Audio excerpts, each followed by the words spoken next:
عثمانیہ ادارہ ہر آنکھ کا تارا. بسم اللہ الرحمن الرحیم. نحمده ونصلي ونسلم على سيد الانبیاء والمرسلین وعلى آله واصحابه وازواجه وذرياته اجمعین. اما بعد فاعوذ باللہ من الشیطان الرجیم. بسم اللہ الرحمن الرحیم. وانزلنا الیک الکتاب بالحق مصدقا لما بین یدیہ من الکتاب ومہیمنا علیہ فاحکم بینہم بما انزل اللہ.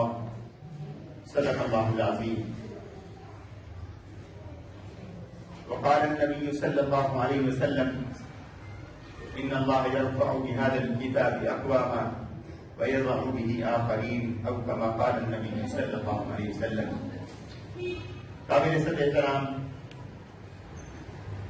جناب محتمم خطیب امام حضرت مولانا خادم حسین جوادی صاحب اور ان کے صاحبزادے مولانا عبید الرحمان صاحب اور جو طلباء قرآن کریم مکمل کر چکے اور ان کے والدین اور دیگر علماء کرام جو یہاں تشریف لا چکے ہیں. یہ میرے لیے سعادت کی بات ہے کہ میں جامع مسجد مکی لاہور میں ایک تقریب ختم قرآن کریم میں شریک ہوا ہوں اور میں مولانا کا شکر گزار ہوں کہ انہوں نے اس پروگرام میں شرکت کی دعوت دی. سب سے پہلے تو میں مبارکباد دوں گا ان بچوں کے والدین کو جنہوں نے اپنے بچوں کو قرآن کریم حفظ کرانے کے لیے جامع مسجد مکی میں بھیجا. یہ عزیز مولانا عبید الرحمان کہہ رہے تھے کہ یہ بنیادی ہیں، یہ فاؤنڈیشن ہے، یہ بنیادیں ہیں بڑے مدرسوں کی. میں اگر یوں کہوں کہ اللہ نے ایک وعدہ کیا ہے اپنی کتاب کی حفاظت کا، اِنَّا نَحْنُ نَزَّلْنَا الذِّكْرَ وَإِنَّا لَهُ لَحَافِظُونَ. تو یہ حفظ یہ قرآن کا جو اللہ نے وعدہ کیا ہے وہ وعدہ اللہ کا سچا ہے، پورا ہونا ہے، ہو رہا ہے، ہوگا. لیکن وہ کیسے پورا ہوگا؟ اللہ نے اسباب کے درجے میں ان بچوں کو اپنے پاک کلام کی حفاظت کے لیے منتخب کر لیا. وہ جسے چاہے جو کام لے لے. بیت اللہ کی حفاظت کا کام ابابیلوں سے لے لے، اس نے لیا ہے. اور وہ چاہے تو اپنی پاک کلام کی حفاظت کا سبب اور اسباب کے درجے میں اللہ ان بچوں کو منتخب کر لے. جو بچے اپنی مادری زبان اتنی تیز رفتاری سے نہیں بول سکتے، اللہ نے ان کی زبان پر اپنے قرآن کی آیات کو جاری کر دیا. کوئی اپنے مادری زبان کو اتنی روانی کے ساتھ، اتنی تیزی کے ساتھ نہیں بول سکتا جتنا یہ بچہ قرآن کریم کی تلاوت اور قرآن کریم کی آیات کو پڑھتا ہے. جو بھی پھر ایک بچے سے آپ بات کریں، 8 سال 10 سال کے بچے سے 10 منٹ بات کریں اور پھر اس بچے سے کہیں کہ جو 10 منٹ آپ نے بات کی ہے مجھ سے، ٹھیک وہی الفاظ اسی انداز سے ذرا دوہرا کے دکھاؤ. کوئی بچہ وہ الفاظ نہیں دوہرا سکتا، مگر قرآن کریم کے حوالے سے آپ اس کو کہیں بچہ جو ابھی تو نے دن میں مجھے سبق سنایا تھا مجھے وہ سناؤ. مزہ ہے کہ ایک زبر زیر کے فرق کے ساتھ وہ آپ کو قرآن میں سنا سکے. جیسے اس نے صبح کو سنایا وہی آج سنائے گا. سن 70 میں مولانا خادم صاحب نے کتاب پڑھی، اس سے پہلے قرآن کریم یقیناً پڑھا ہوگا. 70 سال، آج 50 سال گزر گئے. 50 برس پہلے جو قرآن کریم جس انداز سے پڑھا تھا مولانا کو آج مسئلے پہ کھڑا کر دیں اسی انداز سے آج بھی وہ آپ کو سنا دیں. دوسرا مطلب یہ ہے ہم اس کو معمولی نہ سمجھیں. اس طرح عزیزم مولانا کہہ رہے تھے یہ دراصل دین کی حفاظت اور دین کی ایک نسل سے دوسری نسل کی طرف انتقال کا پروسیس ہے, ایک سلسلہ ہے. میں الحمدللہ دنیا کے 3 درجن ممالک کا سفر کیا ہے. بہت سے ملک ایسے بھی ہیں جہاں کسی زمانے میں بہت مسلمان ہوا کرتے تھے, بہت شان ہوا کرتی تھی, بہت شوکت ہوا کرتی تھی, بہت نام ہوا کرتا تھا. لیکن آج وہاں پر مسجدیں آپ کو مل جائیں گی, اس دور کے اینٹ اور گارے کے بنے ہوئے مدرسے مل جائیں گے, لیکن کوئی عالم آپ کو نظر نہیں آئے گا, کوئی قرآن پڑھنے والا نظر نہیں آئے گا. حیران ہوں, مدرسے موجود ہیں, مسجدیں موجود ہیں, لیکن کوئی ڈھنگ کا مسلمان نہیں ملتا, کوئی عالم نہیں ملتا, کوئی قرآن پڑھنے والا نہیں ملتا. پتہ کیا تو معلوم ہوا کہ قرآن کی تعلیم پر پابندی ہے. تو جب قرآن کریم کی تعلیم پر پابندی ہو گئی, نہ عالم پیدا ہوا نہ امام پیدا ہوا. تو جب تک قرآن کریم کی تعلیم کا سلسلہ رہے گا, عالم بھی پیدا ہوتے رہیں گے, حافظ بھی پیدا ہوتے رہیں گے, قرآن پڑھنے والے بھی پیدا ہوتے رہیں گے, مسجدیں بھی آباد رہیں گی, مدرسے بھی آباد رہیں گے. یہی بچے کل کو چاہے زندگی کے کسی بھی فیلڈ میں جائیں, قرآن کریم پڑھنے اور قرآن کریم کا احترام کرنے والے ضرور موجود رہیں گے. تو اللہ نے اس قرآن کو اور قرآن کے طالب علم کو ذریعہ بنایا.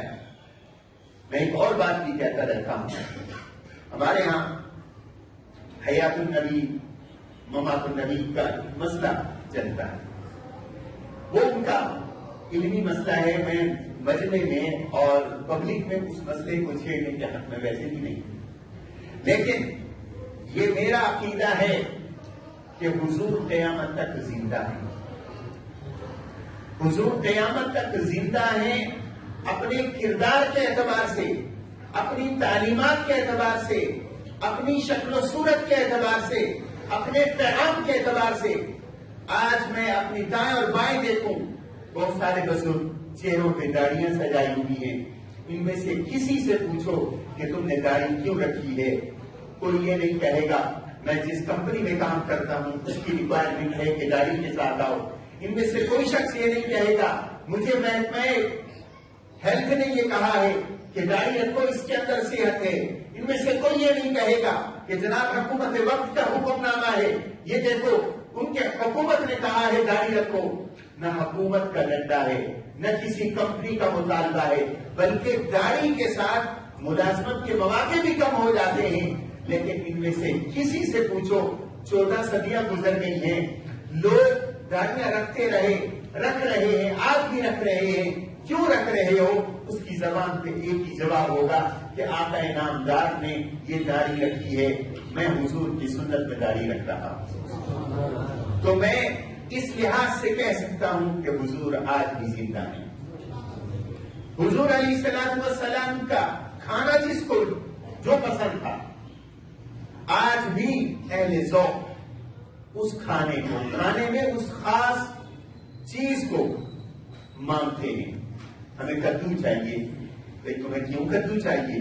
کہ حضور کو کدو پسند تھا. حضور کو کدو پسند تھا اس لیے تو گیا وہ کھانا جو اللہ کے رسول نے کھایا. آپ چھوٹے سے بچے کو جب وہ ہاتھ میں چیز لے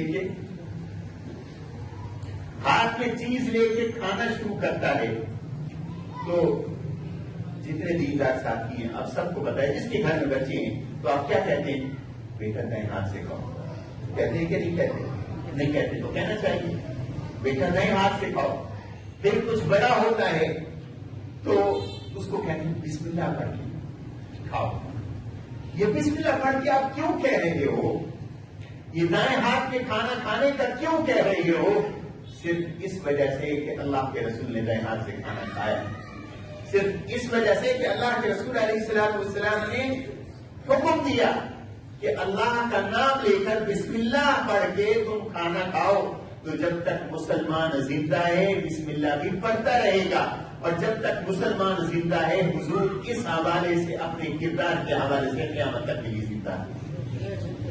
یہ دنیا مٹانے کی کوشش کی، ابھی پگڑی کی بات ہوگی، داڑھی کی بات ہوگی، اس لباس کی بات ہوگی۔ مجھے یہ بتائیں ہمارا جو لباس، اگرچہ ہم اس کو جو ہمارا جو لباس ہے یہ قومی لباس ہے، ہم اس کو یہ نہیں کہہ سکتے کہ سنت کا لباس ہے، غیر شرعی لباس بھی نہیں لیکن عین سنت کا لباس بھی نہیں، لیکن قریب اس سنت ضرور کہہ سکتے ہیں۔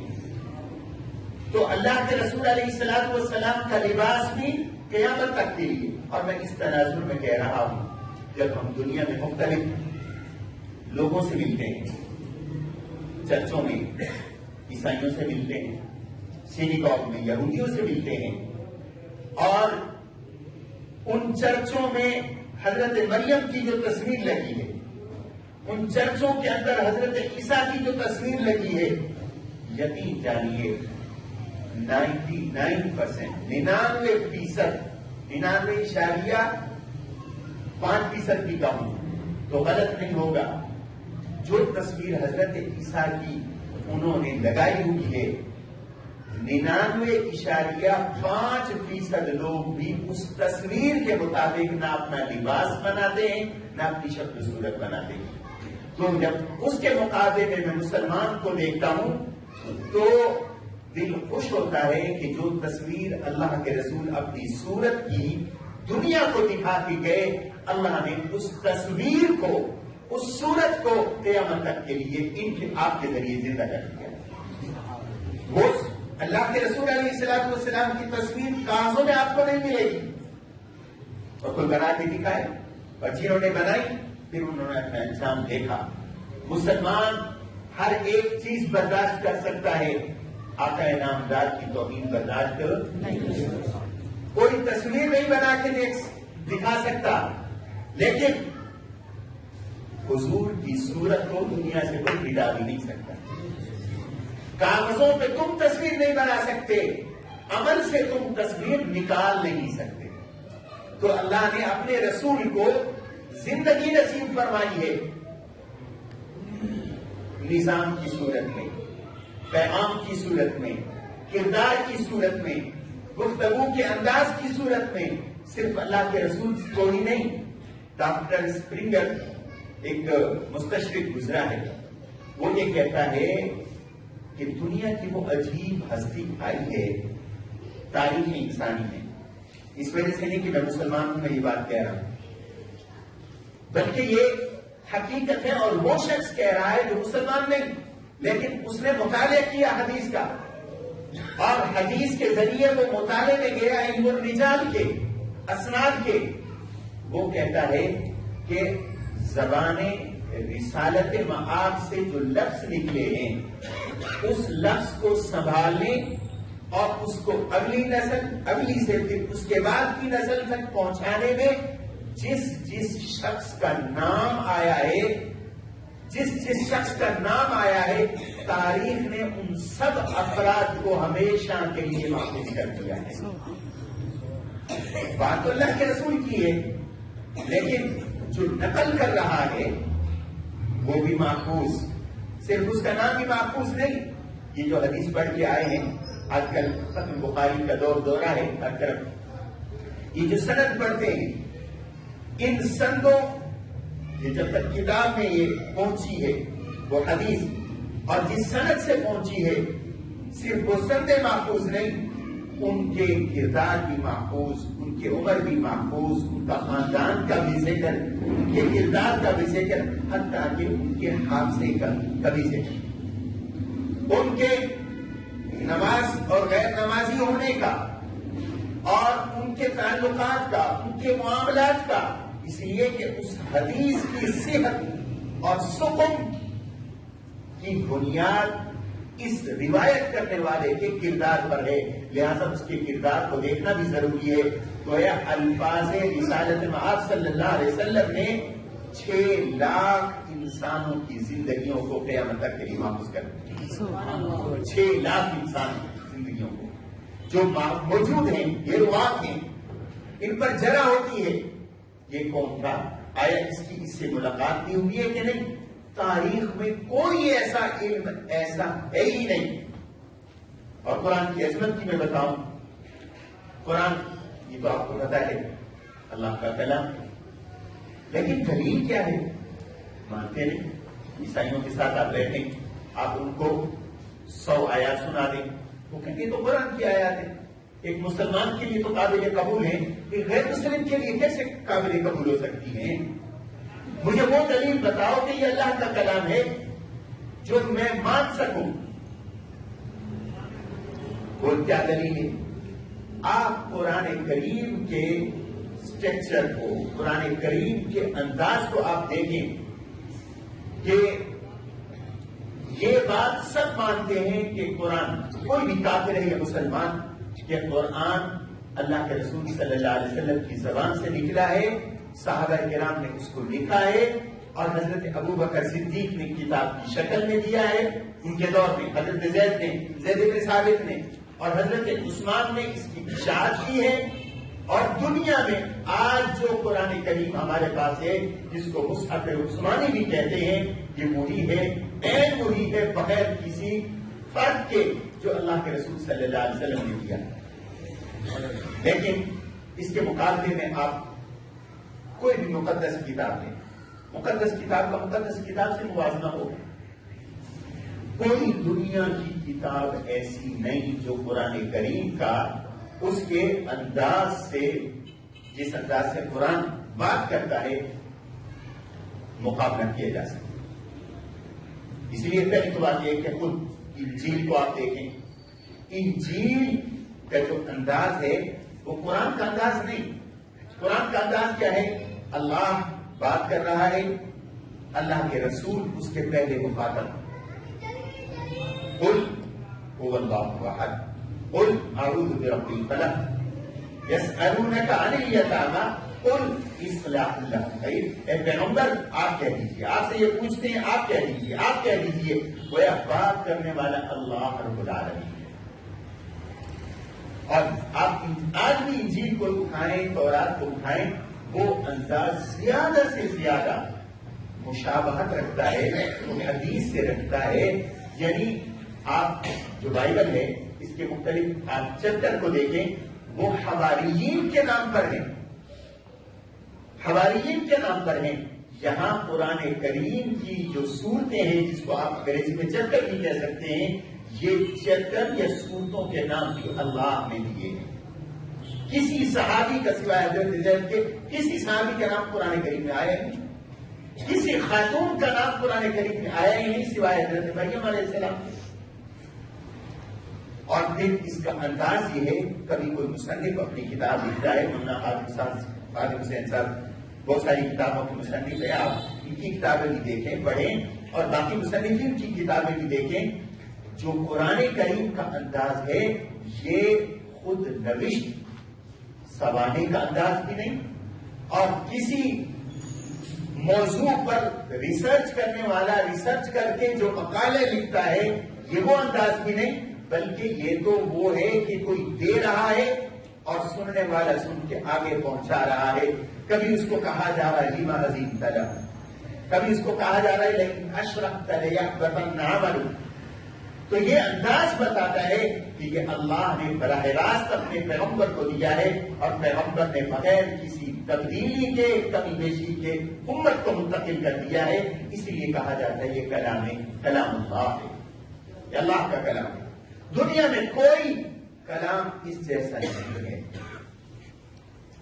اور انجیل کی میں آپ کو بتاؤں کہ انجیل کی حفاظت اور انجیل جو آج موجود ہے، خود آج بھی بہت سارے ورژن ہیں.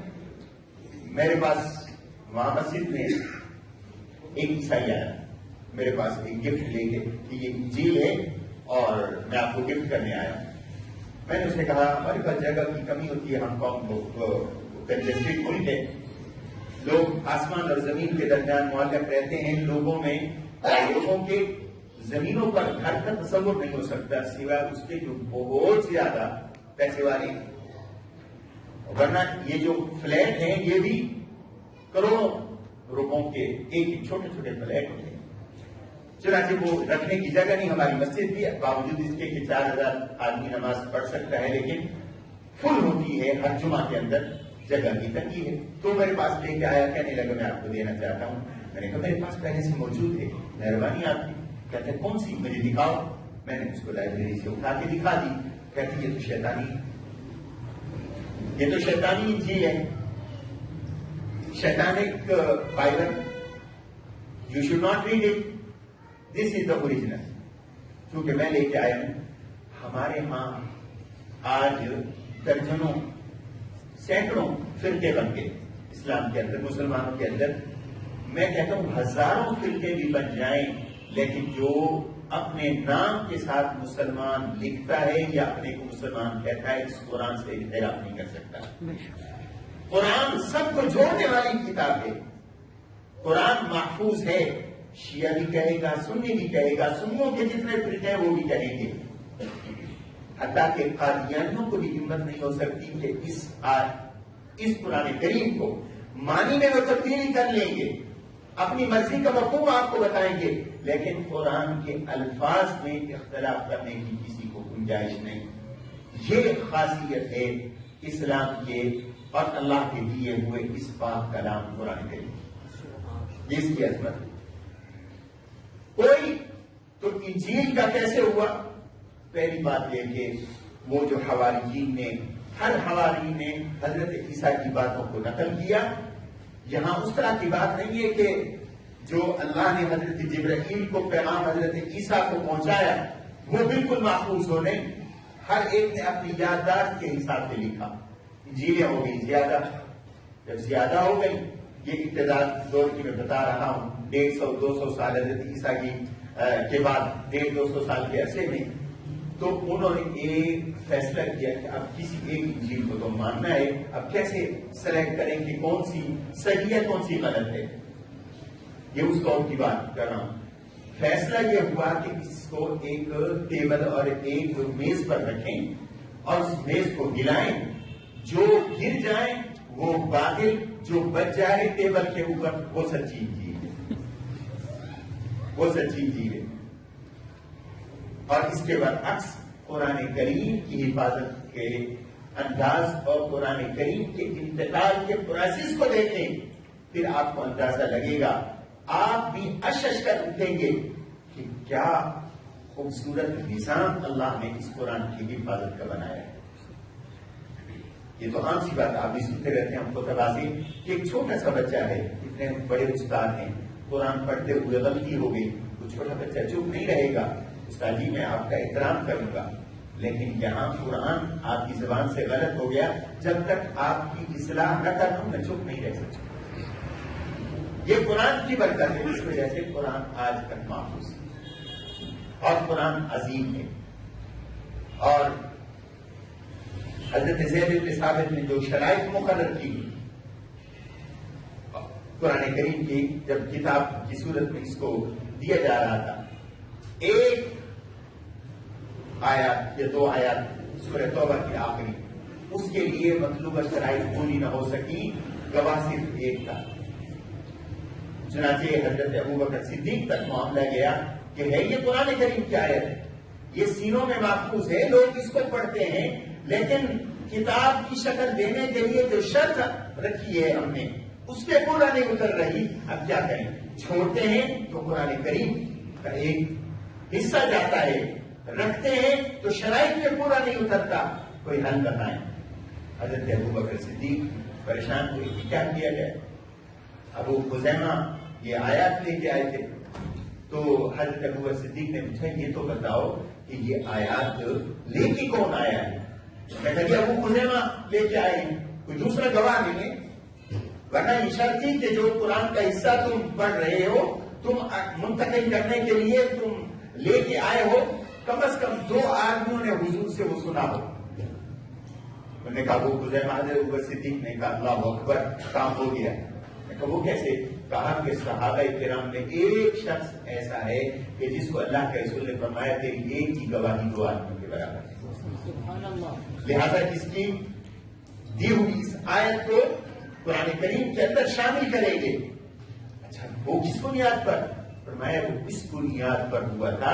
حضرت ابو خزیمہ، دیکھو انداز، حضرت ابو خزیمہ رضی اللہ تعالیٰ عنہ حضور علیہ السلام کے ساتھ حضور علیہ السلام نے ایک آدمی سے گھوڑا ہے یا بعض جگہ ان کا ذکر آتا ہے وہ خریدا صبح کے وقت میں. فرمایا قیمت تمہیں گھر جا کے دوں گا، میرے ساتھ چلو. راستے میں کسی شخص نے آواز دی کہ تم یہ گھوڑا بیچتا ہے. اس نے کہا کتنے لوگے؟ کہا میں اتنا ہی آفر کرتا ہوں. جو اس نے آفر کی وہ اس سے ڈبل تھی جو اس نے حضور صلی اللہ علیہ وسلم سے اتفاق کیا تھا. پیسے کی جب بات آتی ہے تو لوگ ہر چیز چھوڑ دیتے ہیں، وعدے وہی بھی بھول جاتے ہیں. تو کہتے لے لو. حضور نے پیچھے مڑ کے دیکھا، کہنے لگے کہ آپ صلی اللہ علیہ وسلم نے بھی کیے تو تم نے میرے ساتھ معاملہ کر لیا ہے، اب تم کیوں اس کو بیچ رہا ہے؟ کہنے لگا میں نے کہاں معاہدہ کیا؟ آپ کے پاس کوئی گواہ ہے تو پیش کرو. گواہ تو کوئی تھا نہیں. یہاں وہ خزیمہ سن رہے تھے. میں نے کہا میں گواہی دیتا ہوں کہ تم نے بیچی ہے. حضور خاموش ہو گئے، اس کے پاس جواب نہیں تھا. چلا گیا حضور کے ساتھ. حضور نے اس کو جو قیمت اس کے ساتھ طے ہوئی تھی اس سے ڈبل قیمت دے دی جو اس کو بازار میں آفر ہوئی تھی، تاکہ اس کے دل میں یہ بات نہ آئے کہ اسلام کے پیغمبر نے میرے ساتھ زیادتی کر لی ہے. اس کو روانہ کر دیا. اب وہ خزیمہ سے پوچھا، وہ خزیمہ تم نے کس بنیاد پر یہ کہا کہ میں گواہی دیتا ہوں؟ تو میں اللہ کے رسول صبح سے شام تک ہم آپ کی زبان سے بات سنتے ہیں، کبھی ہم نے نہیں دیکھا. آپ نے بتایا جنت موجود ہے، ہم نے جنت کو نہیں دیکھا، ہم نے گواہی دی کہ جنت موجود ہے. آپ نے بتایا اللہ وحدہ لا شریک ہے اور ہم نے مان لیا اشہد ان لا الہ الا اللہ. جب ہم صبح سے شام تک جبرائیل کے ذریعے آنے والی بات صرف آپ کی زبان سے سن کے اس پر گواہی دے دیتے ہیں تو دنیا کی بات کو سن کر ہم کیوں نہ گواہی دیں کہ آپ جو کہہ رہے ہیں وہ سچ ہے؟ تو اس پر حضور صلی اللہ علیہ وسلم خوش ہوئے کہ ایک ان کا ذوق تھا کہ جب میں نے جنت کو نہیں دیکھا، میں نے گواہی نہیں مانگی اور میں نے حضور کی زبان سے سن کے اس کو مان لیا، جہنم کو مان لیا، رب العالمین پر ایمان لے آئے، تو میں کیوں نہ یہ معاملے پر بات آپ کی مانوں کہ واقعی آپ نے معاملہ کیا جب آپ جو کہہ رہے ہیں آپ کے سچے ہونے میں کسی کو شک ہو سکتا ہے کسی مسلمان کو؟ تو حضور نے فرمایا جاؤ آج کے بعد تمہاری ایک کی گواہی 2 آدمیوں کے برابر. اور حضرت ابو خزیمہ نے اس اعزاز کو زندگی بھر کہیں استعمال نہیں کیا اور جب استعمال ہوا ہے تو قرآن کریم کی حفاظت کے لیے استعمال ہوا. تو اللہ تعالیٰ مجھے اور آپ کو اس قرآن سے وابستگی نصیب فرمائے. اور یہ جو اساتذہ جو ہمارے بچوں کو قسم کرسی کے عالم میں پڑھا رہے ہیں اور پھر اللہ ان بچوں کے ذریعے اور یہ جب بڑے ہوں گے ان کے ذریعے اس قرآن کی اور پورے نظام کی قرآن کے نظام کی اللہ ان کو حفاظت کا ذریعہ بنائے اور ذریعہ بنایا ہے اللہ نے. اللہ ان کو قبول فرمائے اور ہم سب کو دین پر استقامت نصیب فرمائے. ہماری